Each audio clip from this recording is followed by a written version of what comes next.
안녕하세요. 답도 안 나오는 시댁에서 죽기 살기로 탈출한 30대 여성입니다. 저도 제 인생이 이렇게 될 줄은 몰랐어요.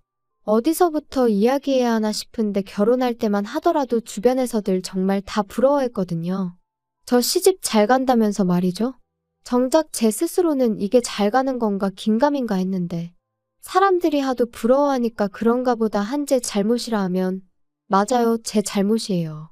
왜냐하면 살아보니까 저한테 부럽다고 했던 사람들까지 다 미워질 정도로 이 결혼을 왜 했나 싶은 게 정말 속이 터졌거든요. 그래서 더는 사람들이 뭐라건 간에 신경 쓸 겨를도 없이 도망치게 됐고요. 남편하고는 대학원에서 만났어요. 둘 다 언젠가 교수가 되겠다는 같은 목표를 가진 사람들이었지요. 그래서 연애하는 동안 다른 연인들처럼 어디 좋은데 구경 다니고 맛있는 거 먹으러 다니고 그럴 여유는 없었지만 나름대로 든든한 동지다 생각하고 서로 의지하며 연애를 해나갔던 게 사실이에요. 그런데 제가 석사를 마칠 무렵 저도 갑자기 왜 그렇게 제 마음이 달라졌는지 모르겠는데 저는 공부가 하기 싫어졌습니다. 문득 주변을 둘러보니 다른 친구들은 나름대로 자기들 커리어도 만들고 그런 와중에 결혼도 하고 아이도 키우고 그런데 저만 제자리에 있는 것 같았거든요. 그리고 돌아보니 교수가 된다는 건 솔직히 뭐랄까 말하기가 조심스럽긴 하지만 사실 저희 친정어머니께서 아들이 없다는 이유로 시집살이를 호되게 당하셨어요. 그래서 언젠가부터 제 스스로 열아들 부럽지 않은 딸 하나가 되어드리겠다는 생각을 하게 되었죠. 의사든 교수든 소위 그럴싸한 직업을 가져야겠다는 생각도 그렇게 하게 된 거고요. 그런데 그런 생각으로만 살다 보니 저도 모르게 지쳤던 모양이에요. 그래서 친정부모님께 그간의 사정을 터놓고 말씀드리니 아쉬워하긴 하셨지만 동시에 저한테 많이 미안해 하셨습니다. 그런 줄도 모르고 조금만 더 하고 저를 채근하셨던 기억만 난다 하시면서 얼마나 부담스러웠겠냐 고생했다 하시대요. 아무튼 친정부모님의 허락도 떨어졌겠다. 남편에게도 제 결정을 알렸습니다. 이제 공부는 그만하고 다른 길을 가겠다고요. 그랬더니 남편이 저희 부모님보다 더 아쉬워하대요.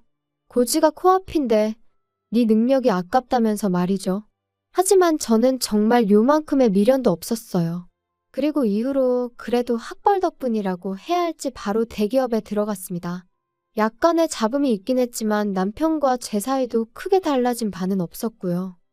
그리고 제가 직장 생활 시작한 지 1년쯤 돼가던 시기에 남편이 먼저 프로포즈를 해왔습니다. 남편이 말하길 시부모님이 곧 사업을 정리하고 싶어 하시는데 기왕이면 그래도 현직에 계실 때 저희가 식을 올렸으면 하신다며 말이죠. 이제 와서 말이지만 제가 상상하던 프로포즈와는 거리가 있었고 그래서 좀 김이 샜던 게 사실이에요. 하지만 연애한 기간도 제법 길었고 하니 남편 마음 하나만 보고 프로포즈를 받아들였네요. 그런데 결혼식 올리고 정확히 한 달 만에 시댁이 망했습니다. 말 그대로 그냥 망해버렸어요. 사업이란 게 한치 앞을 볼 수 없는 거라지만 그래도 그렇게 순식간에 망할 수가 있나 싶었죠. 게다가 분명히 남편이 프로포즈를 할 때만 하더라도 사업을 정리하고 싶어 하신다 했지 망해가고 있다고는 안 했으니까요. 정말이지 제 입장에선 마른 하늘의 날벼락 같은 일이었어요. 하지만 제가 이렇게 이야기를 하니 어머님이 말씀하시길 고지고대로 이야기했으면 제가 결혼을 했겠냐며 적반하장으로 나오시대요. 게다가 저희 쪽에서도 사돈될 집안, 그러니까 당신들이 사업을 했으니 여러 가지로 여기저기서 말하기 좋았지 않았냐 하는데 어이가 없어서 더는 뭐라 상대해야 할지도 모르겠더라니까요. 게다가 거기서 끝이 아니었습니다. 박사과정을 밟고 있는 줄 알았던 남편은 실은 저와 마찬가지로 석사까지만 마치고 이후로는 아버님 사업을 돕는답시고 반년 가까이 학교에 나가지 않고 있었더라고요. 그래서 그럼 그동안 교수님이랑 주고받았다는 대화며 연구한다던 프로젝트며 그건 다 뭐냐 따지니 그냥 늘상 하던 이야기니까 적당히 둘러댔던 거라며 그래도 저를 끝까지 속일 생각은 아니었다고 오히려 저한테 그런 거짓말을 할 때 자기 기분은 어땠을지 한번 생각해 본 적이나 있냐는데 피는 못 속인다더니 정말 어머님하고 꼭 닮은 모습에 기도 안 차더라니까요. 그래서 이거 다 사기 결혼이다. 도저히 못 참겠다 했습니다. 그런데 변호사를 만나서 알아보니 이건 사기 결혼은 아니라는 거예요. 제 입장에선 다 속았다 싶었는데 법적으론 속은 게 아니라니 환장할 노릇이었죠. 게다가 그게 다가 아니었습니다. 시부모님은 결국 사시던 집까지 파셔야 했는데 그러고 나니까 말 그대로 거리에 나앉게 되신 거죠. 그리고 남편은 그런 시부모님이 너무나 불쌍하다며 제 앞에서 아주 눈물 콧물 흘려가며 꺼이꺼이 울어댔는데 그런 남편을 보고 있으니 치미는 우라와는 별개로 마음이 편치만은 않더라고요. 그리고 그런 제 마음을 남편도 눈치를 챈 건지 부탁이랍시고 한다는 소리가 우리 지금 사는 아파트가 얼마나 가지? 뭘 얼마나 가긴 얼마나 가. 우리가 아파트 산지 얼마나 됐다고. 우리 샀을 때랑 비슷할걸? 그럼 우리 아파트 담보로 한 1억 정도 대출 받을 수는 있나? 1억? 대출? 뜬금없이 왜? 아니, 이번에 어머니 아버지 집 하셨잖아. 이사 가셔야 되는데 그래도 좀 살만한 집에 가시려면 1억은 있어야 될 것 같아서. 우리가 대출 받아서 그 돈 해드리면 안 될까? 그게 말이 되니? 당신이랑 나랑 결혼할 때 양가에서 1억 5천씩 받아서 이 아파트 산 거잖아. 그리고 이 아파트 공동명의로 샀는데 뜬금없이 대출을 받으면 좀 앞뒤가 안 맞는 것 같은데? 자기 그리고 대출 갚을 능력은 돼? 지금 벌이도 없으면서. 저희가 결혼할 때 양가에서 똑같이 1억 5천씩 받았고 그래서 공동명의로 계약을 했거든요. 그런데 이제 와서 대출을 받자니 대출을 받게 되면 그건 남편이랑 저랑 같이 갚아야 되는 거고 아무튼 어느 정도 정이 떨어진 상태라 그런가 그런 계산까지 하게 되니까 머리도 복잡하고 기분도 안 좋고 그래서 남편더러 그러지 말고 그냥 아파트를 팔자고 했어요. 아파트를 팔아서 당신이 결혼할 때 들고 온 돈 1억 5천에서 1억을 내줄 테니 그거 시부모님 드리라고 했죠. 그리고 나머지 돈으로 우리 두 사람 형편에 맞는 아파트를 새로 사자. 그러니까 남편이 세금이니 이사 비용이니 따져가며 난색을 표하더라고요. 하지만 제 입장에선 이보다 깔끔한 해결책은 없다 싶었습니다. 그래서 내 말대로 하는 것 말고는 다른 방법은 없다. 따로 시부모님한테 도움을 드릴 수도 없다 하고 딱 잘랐어요. 참고로 이 무렵엔 남편도 무직이었습니다. 박사 때려치고 쓰러져가는 아버님 사업 어떻게든 살려본답시고 거기 뛰어들었던 건데 사업은 망했지. 박사 과정은 뭐 자기가 마음대로 때려친다고 또 마음대로 시작할 수 있는 건 아니거든요. 돈이 없다고 못하는 과정은 아니지만 돈 없고 인맥 없으면 빠듯한 게 현실이고요. 그래서 결국 아파트를 팔고 저희는 방 2개짜리. 그것도 말이 좋아 방 2개짜리지 거실도 없는 작은 아파트로 이사를 했어요. 그나마 돈이 부족해서 친정부모님이 5천만 원 더 보태주셨지요. 여담이지만 친정부모님께서 저더러 뭐하러 이런 꼴까지 봐가면서 사냐고 그냥 헤어지란 말씀도 하셨습니다. 하지만 그놈의 정이 뭐라고 그래도 한때는 서로 의지해가며 같은 길을 걸었다 보니 게다가 솔직히 사정을 모르는 남들이 보면 제가 그냥 남편을 버리는 걸로 보일 것 같았는데 그게 신경이 쓰이더라고요.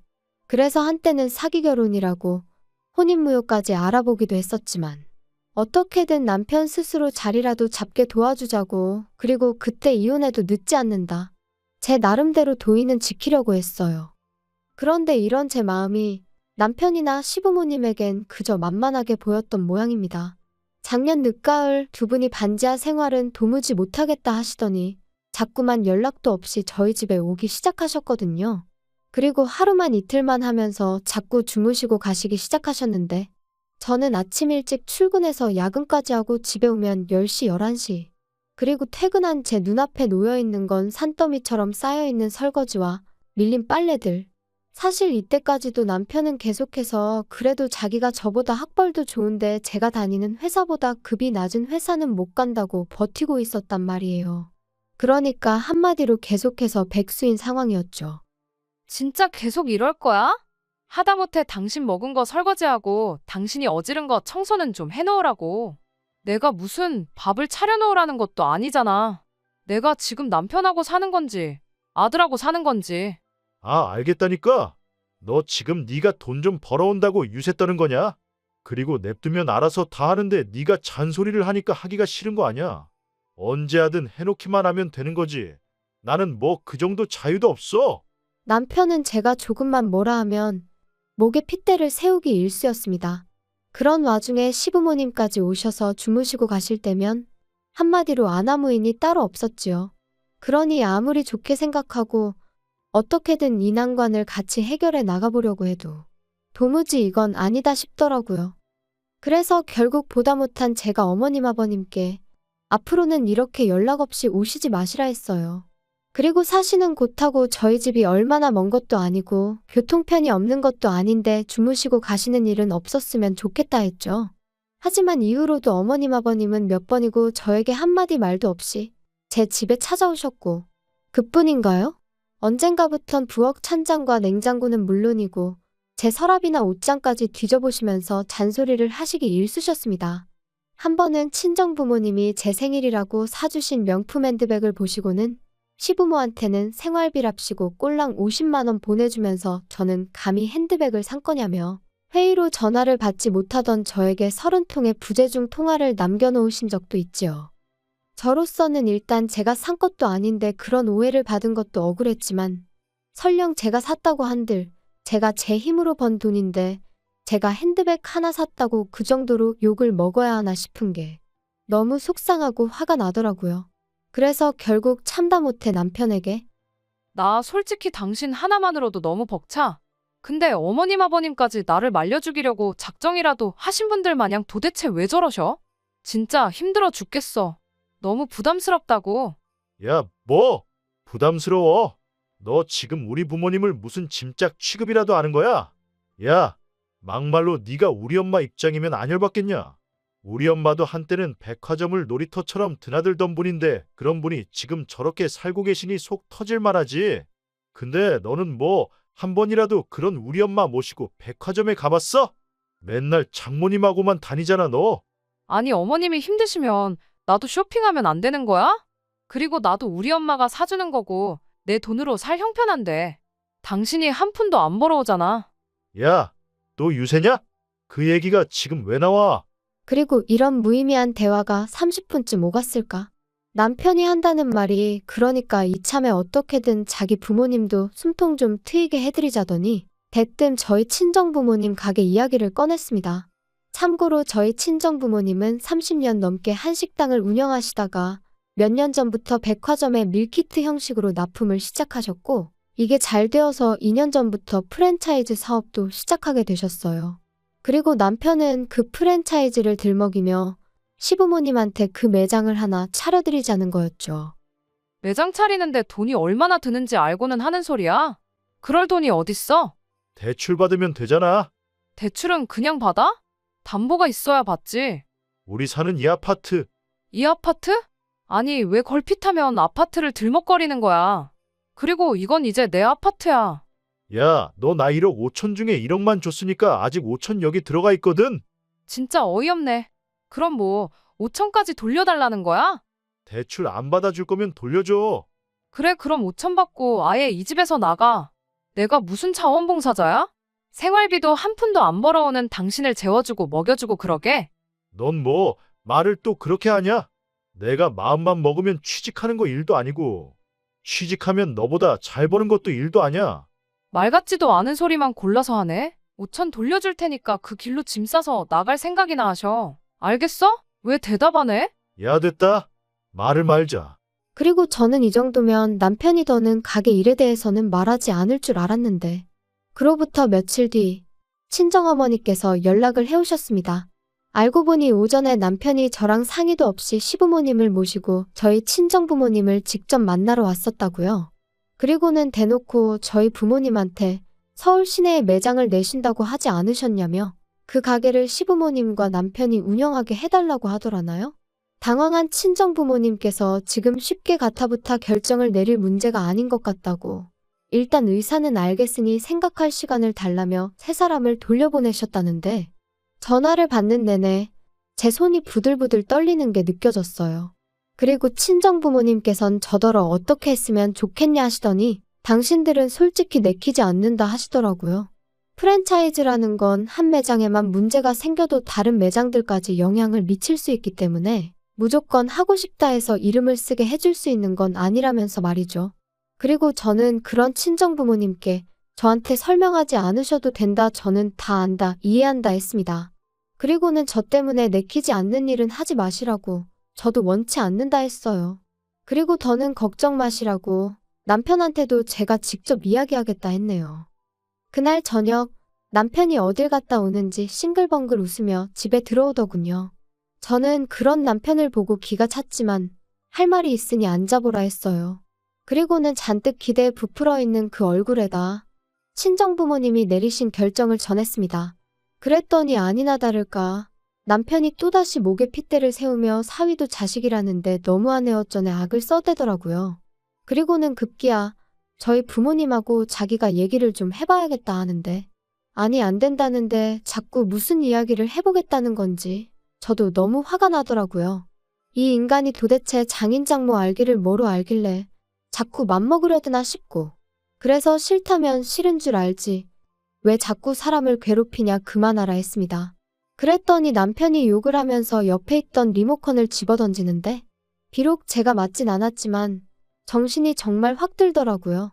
이번은 리모컨이었지만 다음엔 뭘 어디다 던질지 막말로 저를 때릴 수도 있는 거고요. 그리고 그 생각을 하니 소름이 쫙 끼치는 게 더는 한 공간에 있을 수가 없다 싶었습니다. 그래서 그 길로 말 그대로 도망치듯 지갑과 차키만 챙겨 집을 뛰쳐나왔어요. 친정으로 가자니 부모님이 괜히 당신들 때문이라 생각하시면 어쩌나 걱정이 되고 하지만 그래도 결국엔 부모님 말곤 달리 기댈 곳이 떠오르지 않대요? 그래서 친정으로 향했어요. 당연히 밤 10시가 다 돼서 연락도 없이 딸이 왔으니 친정 부모님도 대번에 남편하고 싸웠냐 하시는데 뭐라 말도 안 나오고 긴장이 풀린 건지 눈물만 주룩주룩 쏟아지더라고요. 그리고 그렇게 한참을 부모님 앞에서 울다가 남편이 욕을 하며 리모컨을 집어던지더라. 눈에서 말 그대로 살기가 느껴지더라. 나 정말 언제까지 이렇게 살아야 하는 건지 모르겠다. 이혼하고 싶다 했습니다. 그랬더니 이제껏 말을 아끼시던 아버지께서 남편에게 직접 전화를 거셨어요. 1시간 내로 튀어오라고요. 남편은 예전부터 저희 아버지를 어려워했고 상황도 상황이었던 만큼 불이 나게 온기색이 역력하더군요. 그리고 앉지도 서지도 못하고 어정쩡하게 있는 남편더러 아버지께서 무릎 꿇고 앉으라 호통을 치셨더니 그제서야 남편이 허겁지겁 내내하며 앉는데 그 꼴이 어찌나 우습던지. 그리고는 아버지께서 남편에게 저와 이혼하라 하셨습니다. 제 의견은 이미 확인했고 자네 의견 묻자고 부른 게 아니라며 이건 통보니까 집에 가는 대로 짐 싸서 내일 오전 내로 나가라 하셨지요. 그러자 남편이 저랑 아버지를 번갈아 쳐다보며 갑자기 무슨 말씀이시냐. 부부싸움 좀 했다고 장인어른까지 나서서 이혼하라 마라 하시면 곤란하다 하고는 말대꾸를 하대요. 그리고 그런 남편에게 저희 아버지가 남편이 했던 것처럼 욕을 하며 리모컨을 던지셨어요. 남편은 지 머리라도 맞는 줄 알았는지 순간 양손으로 지 머리통을 감싸며 피했고요. 남편은 그제서야 저와 아버지께 번갈아 가며 싹싹 빌기 시작했어요. 자기가 경솔했다. 죄송하다. 그냥 요새 여러 가지로 스트레스를 받다 보니 순간 실수를 한 거라면서 말이죠. 그리고는 자기한테 한 번만 기회를 달라. 저만 허락한다면 택배든 뭐든 일이라면 닥치는 대로 하겠다 하는데 솔직히 별로 와닿지가 않더라고요. 그리고 저는 이미 기회는 줄 만큼 줬었으니까요. 그래서 그런 남편에게 더는 시간 낭비하고 싶지 않다 했습니다. 그리고 제 확고한 태도를 보고는 아버지께서도 남편더러 이미 떠난 버스한테 다음에 일찍 나와 있겠다 하면 다시 돌아오더냐고 다 끝났다 하시더라고요. 이후로 이혼 안 해준다는 남편을 상대로 이혼 소송을 했고 당연히 결과는 제 예상대로 흘러갔어요. 결혼한 이후로 제대로 된 경제활동 한 번 하지 않은 남편과 그럼에도 불구하고 계속된 시부모님의 부당한 요구가 이혼 사유로 인정받았거든요. 그래서 1년이란 비교적 짧은 결혼 생활이었음에도 불구하고 많이는 아니지만 위자료 1,000만 원도 받게 되었죠. 그런데 어째서인지 기쁘다기보다는 후련하고 행복하기보다는 속이 시원한 정도였어요. 한편 남편은 그렇게 저와 이혼하고 원래는 시부모님이 사시던 집에 들어가려 했던 모양입니다. 그런데 어이없게도 전세살이를 하고 계신 줄 알았던 시부모님은 월세살이를 하시며 그나마 가져가셨던 1억을 야금야금 쓰고 계셨던 거지요. 남편이나 저에겐 매번 못 먹고 못 쓰고 사시는 척 하셔놓고 뒤로는 여행도 다니시고 그래놓고는 남편한테는 그러니까 저한테 좀 잘하지. 왜 이 사단을 만들었냐고 역성을 내셨나 봐요. 남편이 저랑 살 때가 좋았다며 후회된다 그립다 개소리 찍찍 써가지고 문자를 보냈던데 어찌나 재수가 없던지. 뭐 지 말로는 자기는 고시원으로 일단 들어가게 되었다면서 거기서 자기 나름대로 일자리도 구하고 열심히 살고 있을 테니 제 마음 풀어지면 연락 달라나요? 이쯤 되면 고시원이 아니라 어디 병원에 입원을 해야 하는 거 아닌가 싶은데. 아무튼 어떻게 마무리를 해야 하나 싶은데 여기까지입니다. 저는 그 어느 때보다 잘 지내고 있거든요. 집에서 스트레스 주는 인간이 없으니 몸도 마음도 한층 건강해지는 기분이에요. 경제적으로 여유가 생긴 건 뭐 말할 필요도 없지요. 여러분도 혹시 옆에 노답인 인간이 있는데 혹시나 하는 마음으로 기다려주고 계시다면 제 경험상 사람 잘 안 바뀝니다. 일단 내 자신의 행복과 건강부터 챙기는 게 제일 중요한 것 같고요. 조금씩 따뜻해지고 있는 지금 날씨처럼 여러분의 하루도 어제보다 따뜻한 하루가 되시길 바라겠습니다.